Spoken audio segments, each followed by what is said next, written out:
2025 में जन स्वराज 243 सीट लड़ रहा है। उसमें कम से कम 40 महिला उम्मीदवार जन स्वराज की ओर से खड़ी की जाएंगी। दूसरी बनेगी, जन स्वराज की सरकार बनेगी तो साल भर के अंदर बिहार से किसी भी बच्चे को, किसी के बेटे, किसी के पति, किसी के बाबूजी, भाई भतीजा को मजबूरी में 10-12 हज़ार रुपये के रोजी रोजगार के लिए बिहार छोड़कर जाना नहीं पड़ेगा।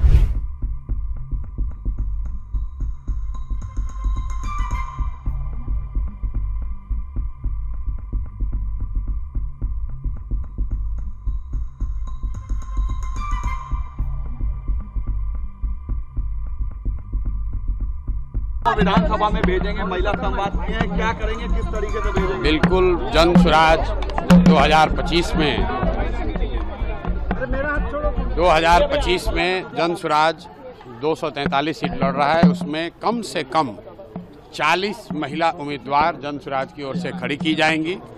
दूसरी बात हमने ये भी कही कि 5 वर्ष का और समय मिला। 2030 में कम से कम 70 से 80 महिलाओं को जन स्वराज के प्लेटफॉर्म से प्रशिक्षित करके उनके पीछे अपनी ताकत, बुद्धि, शक्ति, व्यवस्था लगाकर उनको नेत्री बनाने का जो अभियान है वो शुरू किया है।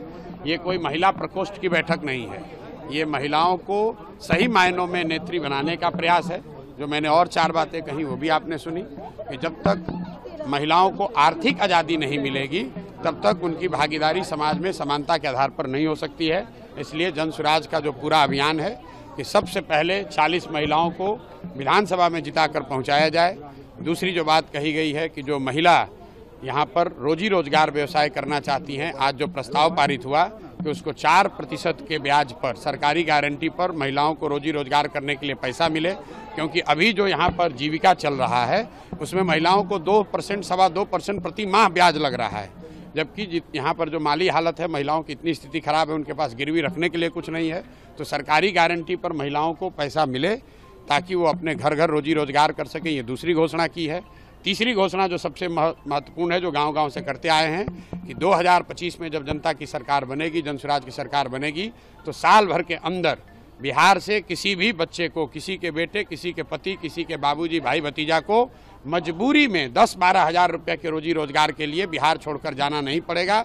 इसका पूरा ब्लूप्रिंट हमने जारी किया है। उस पर भी आज मैंने महिलाओं की सहमति ली। आपने खुद देखा होगा, महिलाओं ने हाथ उठाकर उसका समर्थन किया है। और अंतिम और बात जो हमने आज यहाँ कही है कि अगली बार जब आप वोट दीजिए तो वो नेताओं को देखकर नहीं, नेताओं के बच्चों के लिए नहीं, अपने बच्चों के लिए वोट दीजिए। और उस पर सारी महिलाओं ने खड़े होकर उसका समर्थन किया।